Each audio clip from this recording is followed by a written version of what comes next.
अच्छा, अभी तक हम डिस्कस कर रहे थे ग्लोबल मार्केटिंग में प्रोडक्ट एट्रीब्यूट्स हमने डिस्कस कर लिए कि उसमें क्या प्रॉब्लम्स आ सकती हैं जब आप ग्लोबल मार्केटिंग में जाते हैं। और दूसरी चीज़ हमने डिस्कस कर ली कि जब आप अपनी डिस्ट्रीब्यूशन स्ट्रेटजी बना रहे होते हैं तो उसमें वो कौन से फैक्टर्स हैं जो आपकी डिस्ट्रीब्यूशन स्ट्रेटजी को अफेक्ट कर सकते हैं। अब आ जाते हैं थर्ड फैक्टर के ऊपर, जो थर्ड हमारा पी है मार्केटिंग का, कम्युनिकेशन स्ट्रेटजी, या इसको हम प्रमोशन स्ट्रेटजी सर कहते एक हैं। क्वेश्चन है। कम्युनिकेशन, अच्छा, हम डिस्कस कर रहे थे कम्युनिकेशन स्ट्रेटजी के बारे में। How a firm communicates with customers depend partly on choice of channel. अगर आपका चैनल जो है उसके ऊपर भी आप डिपेंडेंट हैं कि आप कौन सी कम्युनिकेशन स्ट्रेटजी के ऊपर जाते हैं। Communication channels available to a firm include, या आप डायरेक्ट सेलिंग कर सकते हैं, सेल्स प्रमोशन टूल्स यूज़ कर सकते हैं, एडवर्टाइजिंग कर सकते हैं। मुख्तलिफ चैनल्स के थ्रू आप अपने कस्टमर्स के साथ आप कम्युनिकेट कर सकते हैं, उनको अपना प्रोडक्ट बता सकते हैं। और ये भी डिपेंड करता है कि आपका प्रोडक्ट किस किस्म का है। तो वो बैरियर्स कौन से हैं जो कि आपकी कम्युनिकेशन स्ट्रेटजी को डिस्टर्ब कर सकते हैं या उसको अफेक्ट कर सकते हैं, या वो कौन से प्रॉब्लम्स हैं या कौन सी वो अपॉर्चुनिटीज हैं।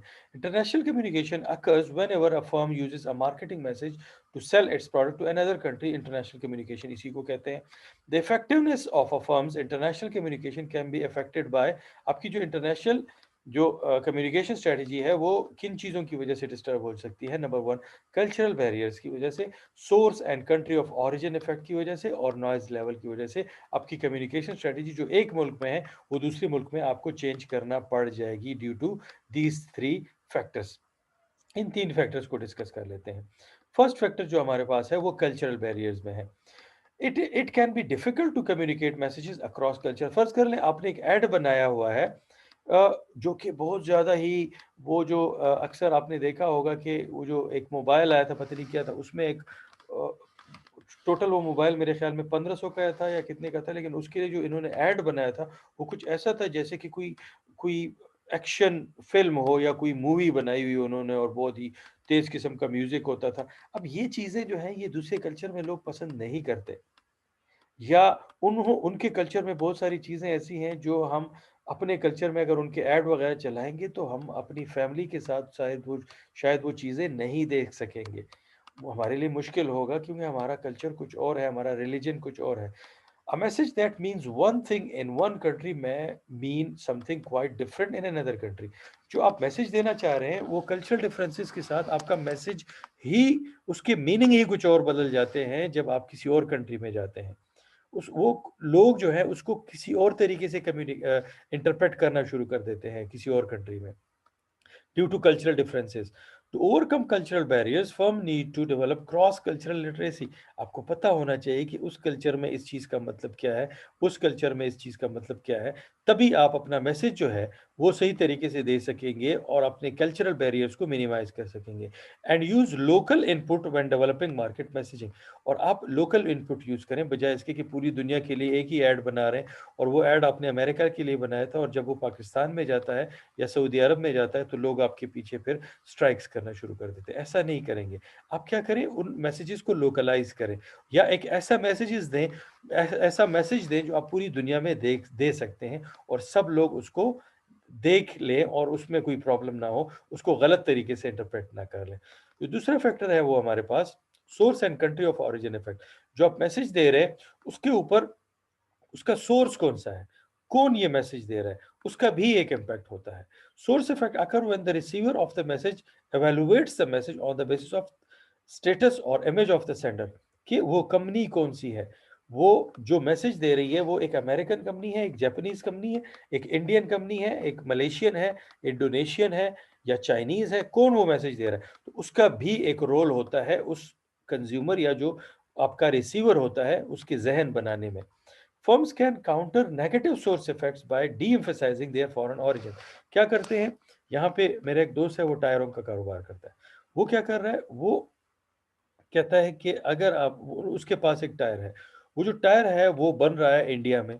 अब इंडिया से वो इंपोर्ट कर रहे हैं, यहाँ पे सेल कर रहे हैं, लेकिन वो उस चीज़ को जब वो एडवर्टाइज करते हैं तो वो क्या कहते हैं, वो कहते हैं कि वो कंपनी जो है वो बेसिकली कैनेडियन है।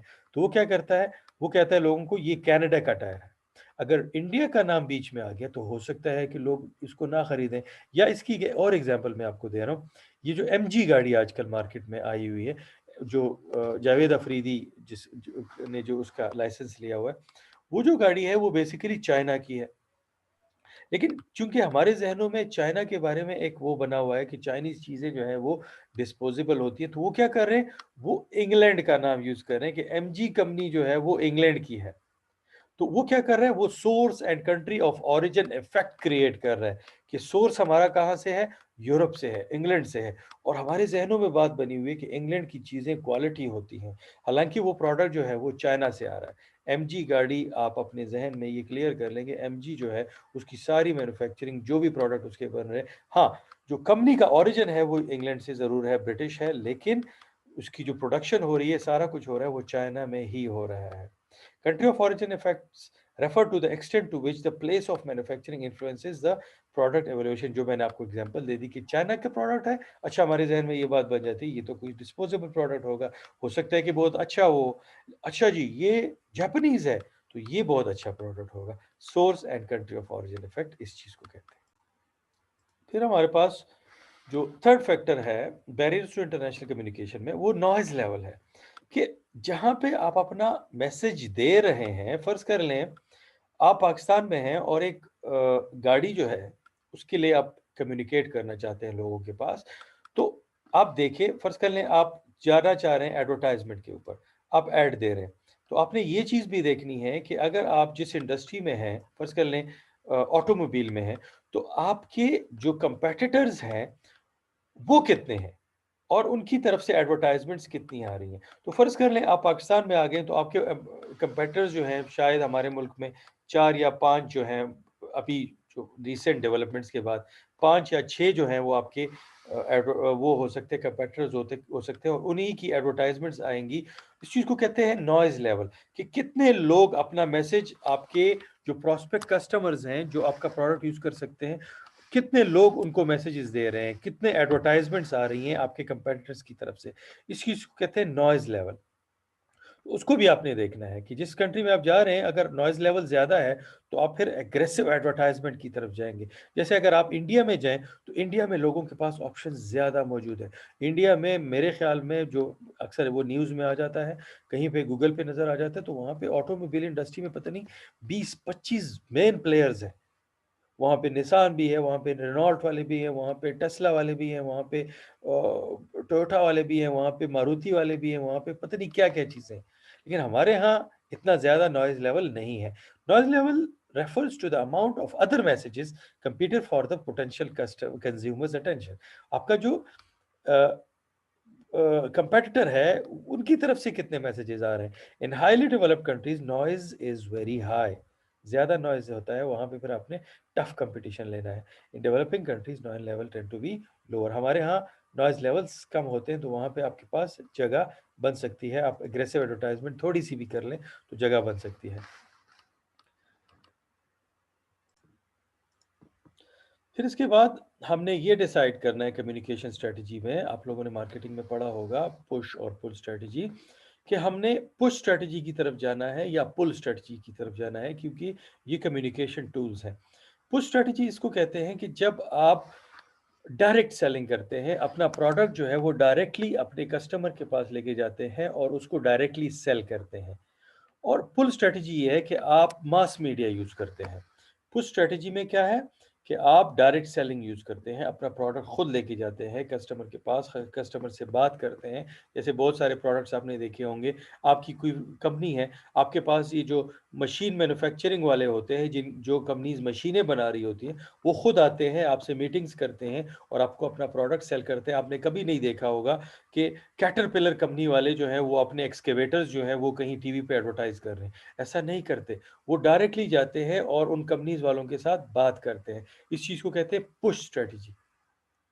या ये सॉफ्टवेयर वाले जो होते हैं, अक्सर हमारी यूनिवर्सिटी में सॉफ्टवेयर डेवलपर्स आ जाते हैं, वो डायरेक्टली मीटिंग करते हैं, आपसे अपॉइंटमेंट लेते हैं, अपना प्रोडक्ट प्रेजेंट करते हैं, फिर आपको प्रोडक्ट सेल करते हैं। वो कभी भी अपना प्रोडक्ट एडवर्टाइज नहीं करते, उनके प्रोडक्ट का नेचर ही ऐसा है और उसके कंज्यूमर ही ऐसे हैं कि वो एडवर्टाइजमेंट नहीं देखेंगे। आप किसी सॉफ्टवेयर का एडवर्टाइजमेंट आप प्रेफर नहीं करेंगे कि टीवी पे आए और वो आप देख लें। तो आपने डिसाइड करना है कि आप पुश स्ट्रेटजी के ऊपर जाएंगे या पुल स्ट्रेटजी के ऊपर जाएंगे। तो उसमें क्या है push versus pull strategy. A push strategy emphasizes personal selling. Push में क्या होता है, पर्सनल सेलिंग आप करते हैं। A pull strategy emphasizes mass media advertising. आप मास मीडिया एडवर्टाइज करते हैं और अपने कंज्यूमर को आप पुल करते हैं अपने प्रोडक्ट की तरफ। पुश में आप क्या करते हैं, अपना प्रोडक्ट जो है वो पुश करते हैं towards the consumer. The choice between the strategies depend upon, आप पुश की तरफ जा रहे हैं या पुल की तरफ जा रहे हैं, ये आपका डिसीजन नहीं है। यहाँ पे फुली आप डिसाइड नहीं कर सकते। इसमें कुछ फैक्टर्स हैं जो कि आपको कंपेल करेंगे कि आप पुश पे जाएं या पुल पे जाएं। उसमें कौन कौन से फैक्टर्स हैं? Product type and consumer sophisticated, first one. Channel length and media availability. Product type and consumer sophistication. अगर आपका प्रोडक्ट जो है वो फास्ट मूविंग कंज्यूमर गुड्स हैं, तो फिर आप पुश स्ट्रेटजी पे नहीं जा सकते, मजबूरी होगी आप पुल स्ट्रेटजी पे जाएंगे, अपना प्रोडक्ट एडवर्टाइज करेंगे, जैसे ये लेज वाले करते हैं, या ये मुख्तलिफ प्रोडक्ट्स आपने FMCGs की देखी होंगी, ऑयल वाले होते हैं, घी वाले होते हैं। ये लोग क्या करते हैं, अपना प्रोडक्ट जो है वो एडवर्टाइज करते हैं, पुल स्ट्रेटजी यूज करते हैं। तो अगर प्रोडक्ट टाइप आपका इस तरह का है, कंज्यूमर गुड्स है, तो आप फिर पुल स्ट्रेटजी यूज करें। लेकिन अगर इंडस्ट्रियल प्रोडक्ट्स हैं, जैसे कोई बहुत बड़ी मशीनरी है, इस तरह की चीजें, तो फिर आप पुश स्ट्रेटजी यूज करें। Firms in consumer goods industry that are trying to sell to a large market segment usually use push strategy. ये बात अभी मैंने कर दी। Firm that sell industrial products typically prefer a push strategy. अगर आपके पास industrial products है, मतलब कि टेक्सटाइल से रिलेटेड कोई प्रोडक्ट है, आप लूम्स है आपके पास, या कोई जिनिंग मशीन है, या कोई वीविंग मशीन है, तो आप वो टीवी पे एडवर्टाइज नहीं करेंगे। जितने भी टेक्सटाइल मिल्स हैं उनके पास जाएंगे, प्रेजेंट करेंगे और उनको सेल करेंगे। लेकिन अगर आप कोई फर्ज कर लें कोई चिप्स वगैरह बेच रहे हैं, तो उसके लिए फिर आप लोगों के पास यूं नहीं जाएंगे कि हर एक बंदे को प्रेजेंट करते रहेंगे। आप एडवर्टाइज करें, पुल स्ट्रेटजीज की तरफ जाए। फिर चैनल लेंथ है। अगर आपकी चैनल लेंथ लॉन्ग चैनल्स हैं, a pull strategy can work better with longer channel. अगर आपका लॉन्ग चैनल है तो आप पुल स्ट्रेटजी की तरफ जाए। लेकिन अगर शॉर्टेस्ट चैनल्स हैं, मतलब आप डायरेक्ट लिंक है आपका कंज्यूमर के साथ, तो आप फिर पुश स्ट्रेटजी यूज करें, खुद कंज्यूमर से बात करें। मीडिया अवेलेबिलिटी भी एक फैक्टर है। अगर आप उस मुल्क में जहां पे आप जा रहे हैं और आपने डिसाइड करना है कि पुल यूज करें या पुश यूज करें, और आप कहते हैं कि हमने पुल स्ट्रेटजी यूज करनी है, और वहां पे मीडिया अवेलेबल ही नहीं, तो फिर आप फुल स्ट्रेटजी यूज नहीं कर सकते। इसकी एग्जांपल हमें मिलती है इंडिया में। ये जो यूनिलीवर वाले हैं, बैक इन कहीं 50s में, वहां पे जब मीडिया नहीं था, रोड्स भी नहीं थे, उन इलाकों में ये लोग जाते थे, वो छोटे छोटे गांव में, तो ये लोग क्या करते थे, अपना जो सर्फ वगैरह है या डिटर्जेंट वगैरह है, उसके लिए ये, हालांकि उसके लिए नॉर्मली पुल स्ट्रेटजी यूज होती है, उसके लिए मजबूरन ये पुश स्ट्रेटजी यूज करते थे। जाते थे, लोगों को सैंपल्स देते थे, उन खवातीन को जो कपड़े धोती थी किसी नहर के किनारे पे, वहां पे जाके दरख्तों के ऊपर तस्वीरें लगाते थे, मेलों में जाके लोगों को सैंपल्स देते थे, ताकि लोगों को समझ आए। हालांकि डिटर्जेंट के लिए पुश स्ट्रेटजी यूज करना जो है वो ठीक नहीं है, आप अफोर्ड नहीं कर सकते। लेकिन जब मीडिया अवेलेबल ना हो, तो आपकी मजबूरी बन जाती है कि आप पुल स्ट्रेटजी की जगह फिर पुश स्ट्रेटजी यूज करें। अब pull strategy relies on access to advertising media. When media is not easily available, a push strategy may be more attractive. जब मीडिया अवेलेबल नहीं है, फिर आप पुश स्ट्रेटजी यूज करें। अच्छा, इसके बाद हम आ जाते हैं, पुश पुल तो हमने डिस्कस कर लिया। इसके बाद हम आ जाते हैं कि अगर आपने ग्लोबल एडवर्टाइजिंग करनी हो, एक ही मैसेज पूरी दुनिया में देना हो, तो उसमें क्या प्रॉब्लम्स हैं? Standardising advertising worldwide has both pros and cons. अगर आप एक ही ऐड रखना चाहते हैं पूरी दुनिया के लिए, तो उसके फायदे भी हैं और नुकसान भी हैं। Standardised advertising make sense when, standardised advertising तब आप यूज कर सकते हैं एक ही मैसेज पूरी दुनिया के लिए, it has a significant economic advantage, आपको पैसों के हवाले से कोई एडवांटेज दे रहा हो, और जो कि अल्टीमेटली है, मौजूद है। अगर आप एक ही ऐड बनाते हैं और पूरी दुनिया में चलाते हैं, तो फिर आपको बार बार, क्योंकि जो कैरेक्टर्स आप यूज़ करते हैं उनको पेमेंट करनी पड़ती है, सेटअप लेना पड़ता है, आपने बहुत सारी चीज़ें हैं, कॉस्ट रिलेटेड होती हैं। Creative talent is scarce. आपके पास, फर्ज कर लें आपने अमेरिका में एक ऐड बना लिया और पाकिस्तान में आप जा रहे हैं, वहां पे लोग ही नहीं है कि आपके प्रोडक्ट को प्रेजेंट कर सके, ऐड बना सके, तो टैलेंट मौजूद नहीं है, तो तब आप एक ही मैसेज के साथ जा सके, and world large effort to develop a campaign will be more successful. और आपने जो कैंपेन की है, जो आपने एफर्ट की है, वो सक्सेसफुल है, तो फिर आप उसी के साथ जाए। देन न्यूमरस, जो अगर आप स्मॉलर एफर्ट्स करेंगे तो उसका कोई फायदा नहीं होगा, और एक लार्ज एफर्ट का फायदा होगा आपको, तब आप एक स्टैंडर्डाइज्ड एडवर्टाइजमेंट के साथ जा सकते हैं। और ब्रांड नेम्स जो है, आपकी जो ब्रांड है वो ग्लोबल है और लोग उसको एक्सेप्ट करते हैं, समझते हैं, तो आप एक ही मैसेज के साथ चले जाएं। लेकिन अगर ऐसा नहीं है, फिर आपको हर एक मुल्क के लिए अलग अलग एडवर्टाइजमेंट जो है वो बनानी पड़ेगी। Standardised advertising does not make sense. अगर आपके पास ये प्रॉब्लम्स हैं, तो फिर एडवर्टाइजमेंट आपकी स्टैंडर्डाइज नहीं होनी चाहिए, बल्कि लोकलाइज्ड होनी चाहिए। कल्चरल डिफरेंसेस मौजूद हों, country differences in advertising regulations, आपके मुल्क में कोई ऐसी एडवर्टाइजिंग रेगुलेशंस हो, सेंसर बोर्ड्स वगैरह हो जो कि आपको मना करें कि आप ये ऐड वहाँ पे नहीं चला सकते, तो फिर आप स्टैंडर्डाइज्ड एडवर्टाइजिंग की तरफ नहीं जाएंगे। Some firms have been trying tactics to capture the benefits of global standardization while responding to individual cultural and legal environments. क्या करते हैं? Some firms have been trying tactics to capture the benefits of global standardization, use करते हैं, लेकिन क्या बीच में क्या करते हैं? While responding to individual culture and legal environment, वहाँ पे छोटा छोटा जो डिफरेंस होता है कल्चर की वजह से और लीगल की वजह से, वो बीच में डाल देते हैं, और बाकी जो अपना ओवरऑल जो थीम चला रहे होते हैं वो स्टैंडर्डाइज होता है। So some features of a campaign are standardized, कुछ चीज़ों को आप स्टैंडर्डाइज रखें, while others are customized to local market, और कुछ चीज़ों को कस्टमाइज करें ताकि वो वाला टच जो है वो भी उन लोगों को मिले, वो जो कल्चर है वो उस, ताकि लोगों के लिए एक्सेप्टेबल हो। फिर हम आ जाते हैं प्राइसिंग स्ट्रेटजी की तरफ। प्राइसिंग भी एक बहुत ही इंपॉर्टेंट फैक्टर है। International pricing is an important element in marketing mix. There are 3 issues to consider. यहाँ पे हमने 3 चीज़ों को कंसीडर करना है जब हम इंटरनेशनल प्राइसिंग करेंगे।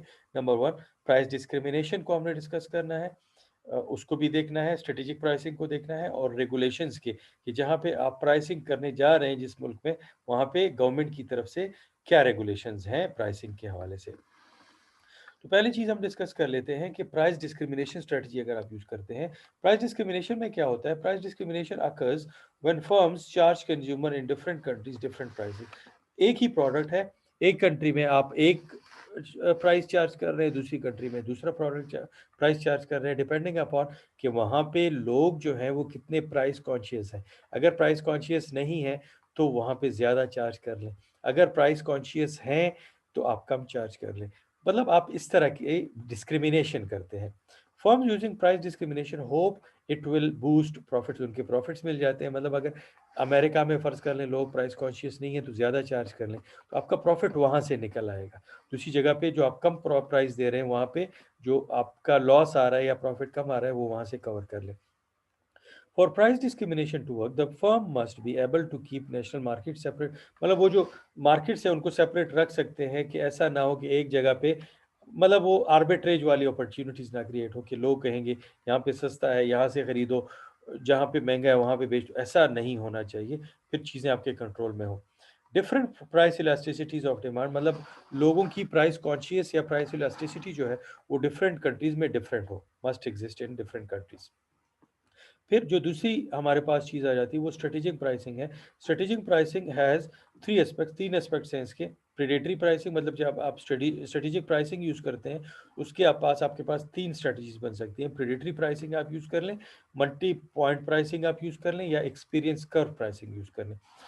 प्रेडेटरी प्राइसिंग क्या होती है कि आप अपने जो आपका कंपेटिटर है उसको खा जाए, उसको ख़त्म कर लें। प्रेडेटर कहते हैं आदमखोर को। आप अपनी प्राइसिंग इनिशियली इतनी कम कर दें कि वो जो आपका कंपेटिटर है वो आपके साथ compete ही ना कर सके, वो मार्केट से निकल जाए। इसको कहते हैं predatory pricing. Predatory pricing involve using the profit gain in one market to support aggressive pricing design to drive competitors out in the another market. एक जगह से आप प्रॉफिट कमाएं और दूसरी जगह पे आप क्या करें कि अपने कंपेटिटर के लिए प्राइस इतनी गिरा दें अपने प्रोडक्ट की कि लोग सारे के सारे आपकी तरफ स्विच कर जाए और आपका कंपेटिटर जो है वो मार्केट से निकल जाए। इसको कहते हैं predatory pricing. After the competitors have left, जब कंपेटिटर मार्केट से निकल जाए, the firm will raise prices, और बाद में अपनी प्राइसेस जो है आपकी मोनोपोली बन जाएगी। फिर आप दूसरा एक टैक्टिक यूज कर सकते हैं कि मल्टी पॉइंट प्राइसिंग यूज कर लें। कि फर्ज कर लें आपका जो कंपेटिटर है वो जहाँ पे स्ट्रांग है वहाँ पे प्राइस कम कर दें, जहाँ पे आप स्ट्रांग है वहाँ पे बढ़ा दें। इस तरीके से मल्टी पॉइंट प्राइसिंग। मुख्तलिफ जगहों पे मुख्तलिफ प्राइसिंग अगेंस्ट योर कंपेटिटर। जो प्राइस डिस्क्रिमिनेशन हमने डिस्कस की, वहां पे तो आप डिपेंडेंट है अपॉन के लोग कितने प्राइस कॉन्शियस हैं। लेकिन मल्टी पॉइंट प्राइसिंग आप अपनी कंपेटिटर को खत्म करने के लिए या आप अपने कंपेटिटर का मार्केट शेयर ग्रैब करने के लिए मुख्तलिफ मार्केट्स में मुख्तलिफ प्राइसिंग रखते हैं।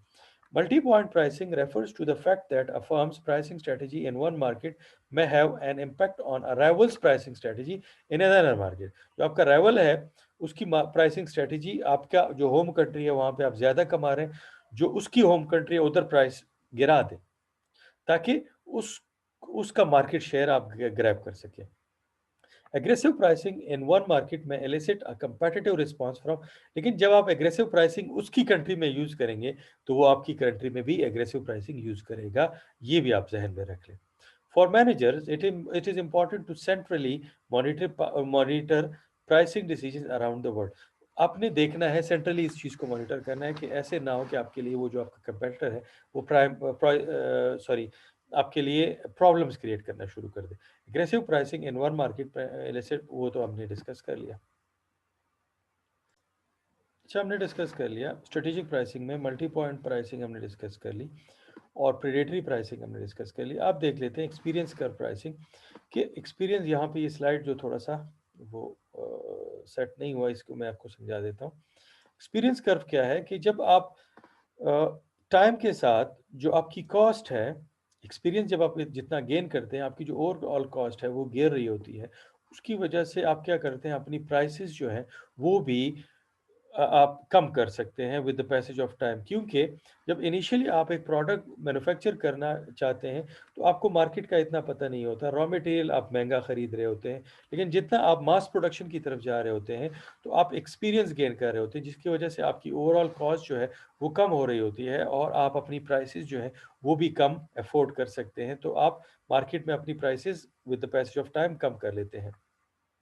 इस चीज़ को कहते हैं एक्सपीरियंस कर्व प्राइसिंग।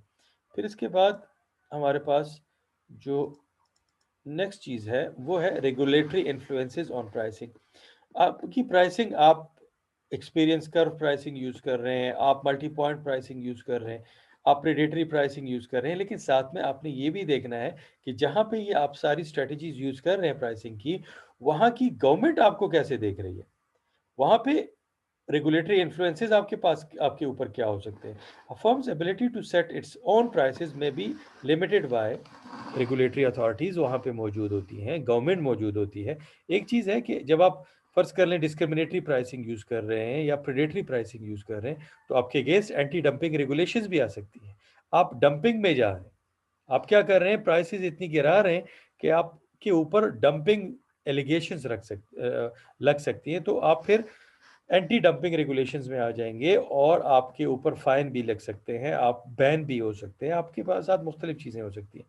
या कंपटीशन पॉलिसी है, आप फर्ज कर ले प्रेडेटरी प्राइसिंग यूज कर रहे हैं और उस मुल्क में एक अथॉरिटी है जिनका काम है कंपटीशन को बूस्ट करना, तो वो लोग आपके पीछे आएंगे और आपको समझाएंगे कि आपने मोनोपोली की तरफ नहीं जाना, आप प्रेडेटरी प्राइसिंग यूज नहीं कर सकते। अगर आप प्रेडेटरी प्राइसिंग यूज करेंगे तो वो आपके ऊपर इतने ज्यादा टैक्सेस लगा देंगे कि आपकी प्राइसेस जो है वो फिर से बढ़ जाएगी। तो इन चीज़ों को भी आपने देखना है। एंटी डंपिंग रेगुलेशंस क्या है, डंपिंग मैंने आपको समझाया था। Dumping occurs whenever a firm sells a product for a price that is less than the cost of production. जब आप अपना प्रोडक्ट बहुत ज़्यादा कम प्राइस में सेल करते हैं तो उसको डंपिंग कहते हैं। तो डंपिंग से बचाने के लिए आपके ऊपर एंटी डंपिंग रेगुलेशंस आ सकती हैं। Anti dumping rules set a floor under export prices and limit a firm's ability to pursue strategic pricing. फिर आप स्ट्रेटेजिक प्राइसिंग नहीं परस्यू कर सकेंगे अगर आपके ऊपर एंटी डंपिंग रेगुलेशंस आ जाती हैं। फिर कंपटीशन पॉलिसी, हर एक मुल्क में एक कंपटीशन को बूस्ट करने के लिए एक इदारा मौजूद होता है जो कि आपको मोनोपोली क्रिएट नहीं करने देता, आपको आपके ऊपर फिर फाइन लगा सकते हैं, मुख्तलिफ चीज़ें हो सकती हैं। Most industrialised nations have regulations design to promote competition and restrict monopoly practices. Monopoly practices को रिस्ट्रिक्ट करते हैं और कंपटीशन को प्रमोट करते हैं। Regulations can be used to limit the prices that a firm can charge. अगर आपके ऊपर ये रेगुलेशंस लग जाएं तो फिर आपको कहेंगे कि या तो आप अपनी प्राइसेस बढ़ा दें या आपके ऊपर ऐसे टैक्सेस लगा देंगे जिनकी वजह से आपकी प्राइसेस जो है वो बढ़ जाएंगी।